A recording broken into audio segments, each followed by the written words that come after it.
السلام عليكم ورحمة الله وبركاته. ازيكم حبايبي، عاملين ايه؟ اللهم صل وسلم وبارك على سيدنا محمد وعلى اله وصحبه اجمعين. النهارده هعمل لكم حاجة حلوة قوي. ممكن تبقى سناكس كده ما بين الوجبات، ممكن تاخديها معاكي النادي. ممكن تبقى سهرة حلوة كده يوم خميس ولا حاجة، تبقوا سهرانين العيلة كلها بدل ما تشتروا حاجات من بره. هعمل لكم بطاطس طعم حلو قوي، تعجبكم ان شاء الله. بصوا يا بنات، انا عندي هنا 3 بطاطسات. خلاص، 2 كبار وواحده صغيره اهي. انا سلقتهم. تمام.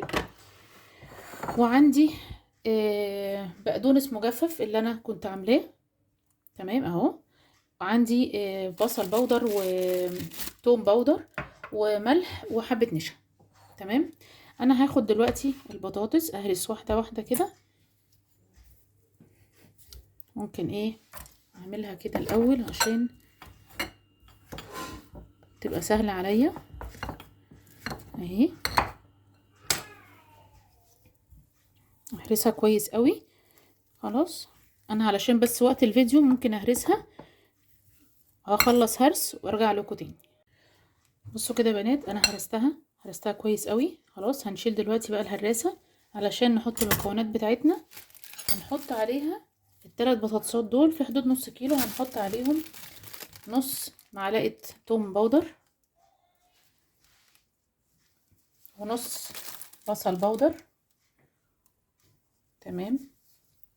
معلقتين نشا كبار، هي دي معلقة ودي معلقة.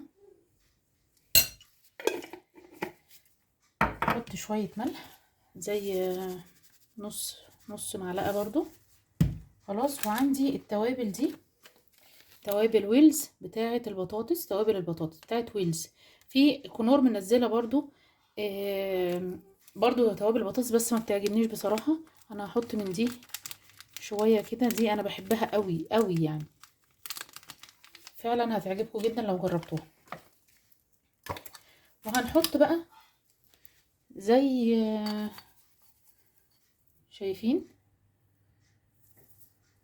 نحط كمان نص معلقة اهو، معلقة ونص. خلاص. عايزين تحطوه فريش، انا ما عنديش فريش. الفريش الاتنين واحد يعني. خلاص. انا كده بقى مضطرة ان انا اقلب بايدي علشان كله يندمج واعرف ادخل كل المكونات في البطاطس. هعملها كويس قوي ونرجع تاني.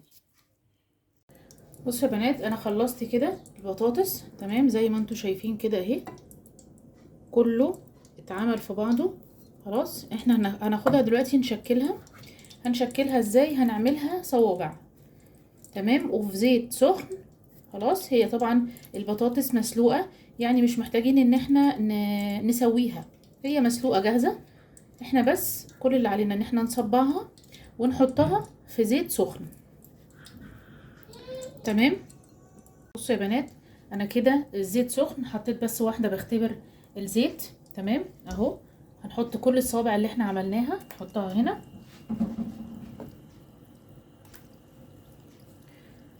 خلاص. هنستنى بقى عليها لحد ما نحمرها من كل النواحي، ولما تطلع هوريها لكم. بصوا كده يا بنات، انا بوريكم المراحل كلها.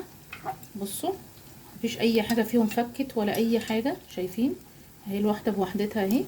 خلاص. احنا دلوقتي مستنينها تاخد لون. شايفين، مستنينها بس تاخد لون حلو ذهبي كده علشان نطلع اللي استووا دول، عشان انا بحط جديد عليهم. خلاص. اما يحمروا واطلعهم هوريها لكم. بصوا بقى يا بنات، البطاطس دي بتتاكل مع صوص احنا بنحبه قوي، اسمه صوص الرانش.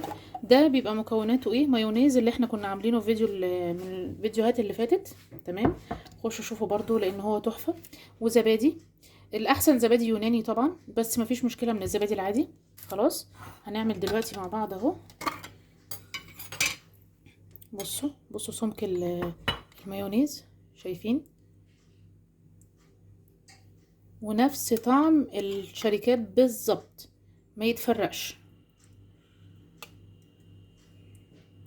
هناخد معلقة كبيرة وادي معلقة تانية اهي. طبعا المايونيز بقى بتاعنا بقى واحنا اللي عاملينه بقى، وناخد اللي احنا على قد ما نقدر يعني، مش برطمان صغير ولا حاجة بقى وبناخد حاجات بسيطة. وادي الزبادي هناخدها كلها برضو. الصوص ده تحفة جنب بانيهات، جنب بطاطس، جنب شيبسي، حلو قوي قوي يعني. مكوناته كمان سهلة جدا. خلاص وهنحط، هو المفروض بيتعمل شبت مجفف او شبت فريش. خلاص احنا هنحط معلقة كده توم باودر، ومعلقة برضو بصل باودر. خلاص وحبة ملح صغننين زي نص معلقة كده، والبقدونس المجفف بتاعنا الجميل نحط برضو زي معلقة كده. المفروض بشبت بس مفيش مشكلة برضو، اي حاجة عندك مجففة ممكن تتعاملي بيها. انا مبدئي ان مفيش حاجة بتوقفني، اي حاجة تشتغل بيها مفيش مشكلة. خلاص وهنقلب ده كله بقى مع بعضه. لو انت هتعمليه بشبت فريش يبقى لازم الصوص يتاكل في نفس اليوم. خلاص لو انت هتشيليه او تخزنيه مفيش مشكله خالص، بس يكون عندك الشبت تكوني مجففاه. هقول لكم برضو في فيديو ان شاء الله بنعمل الشبت او الخضره بنجففها ازاي، وتقعد عندك ممكن سنه مش هيحصل لها اي حاجه. ده كده عندنا صوص الرانش اهو جاهز وتحفه يا جماعه، حلو قوي وينفع قوي بقى مع البطاطس اللي احنا عاملينها. بس كده مفيهوش اي حاجه. ادي صوص الرانش جاهز اهو. بصوا يا بنات، انا نفسي اشرب عصير بس عصير مختلف شويه، فانا النهارده هعمل لكم زبادي خلاط. تمام بس بالفاكهه. هو ليه كام تريكه كده بس حلو قوي ومفيد جدا طبعا ومغذي جدا للاطفال اللي ما بتاكلش الفاكهه او ما بتشربش اللبن، فده بديل حلو قوي. ان بصوا هعمل ايه بقى. عندي زبادي. خلاص عندي زبادي اهي، هفتح واحده. تمام واحطها في الخلاط، كله في الخلاط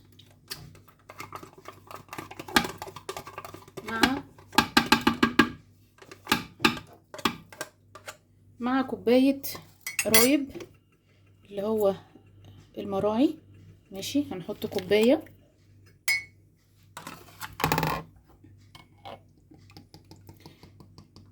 المراعي تحفه يا جماعه، حلو قوي الرايب بتاعه.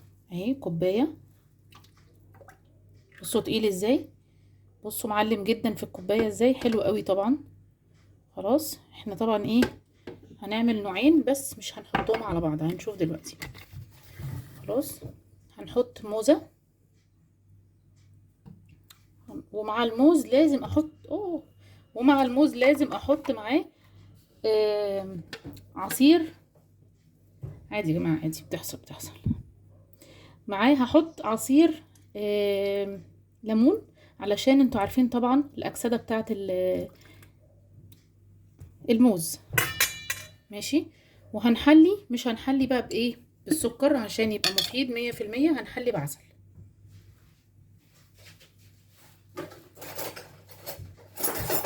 هنحط معلقة كبيرة عسل اهي.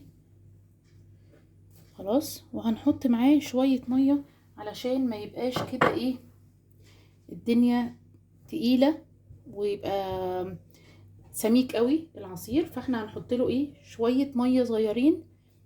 انا بفضل طبعا مية ساقعة لاني مفيش هنا اي حاجة ممكن ندوبها، يعني مفيش سكريات ولا حاجة والعسل هيدوب. فاحنا هنحط شوية مية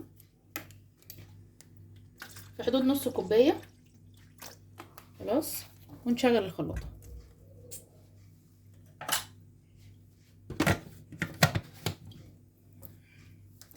انا علشان بس الازعاج هضربه.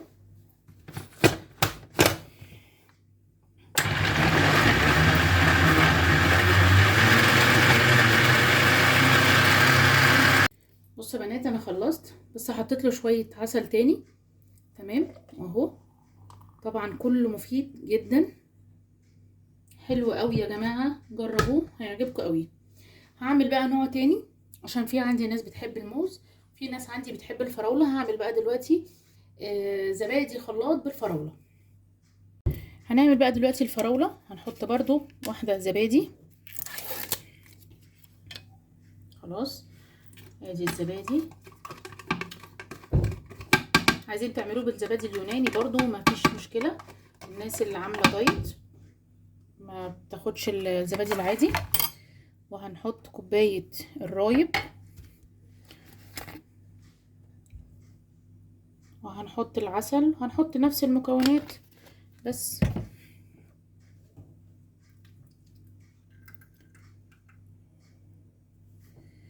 ادي الفراولة، نحط 3 فراولات او 4 صغننين كده اهو. دي طبعا ما بيتحطلهاش خالص هنحط بقى عسل، ما بيتحطلهاش ليمون، عشان الفراولة برضو من الفواكه اللي مش بتأكسد، اللي مش بتسود. يعني انتوا عارفين طبعا ان الموز بيسود لو قعد شوية، لو قعد نص ساعة بيسود. تمام. وهنحط لها شوية مية زي برضو نص كوباية، وهنشغل الخلاط بس كده. انا عندي الخلاط فيه تركة امان كده، لازم يتقفل كويس قوي. وادي زبادي خلاط الفراولة جاهز. عايزين ما تضربوهوش قوي وتخلي الفراولة قطع، حلو برضو مفيش مشكلة. تمام. مش عارفة انتوا كده مش شايفين صح؟ انا كنت بصب بره. ادي الفراولة تمام، وادي الموز. خلاص انا هجيب بقى البطاطس وهنعمل التقديم وهجيلكوا تاني. انا كده خلصت العصاير. تمام. ادي الصينيه اللي عملناها النهارده برضو مع بعض، وادي صوص الرانش، وادي البطاطس التحفه. سامعين القرمشه؟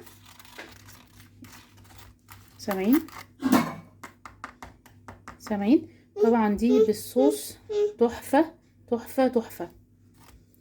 انا هقفل معاكم الفيديو على كده، ويا رب الوصفات تعجبكم، يا رب تجربوها. تمام.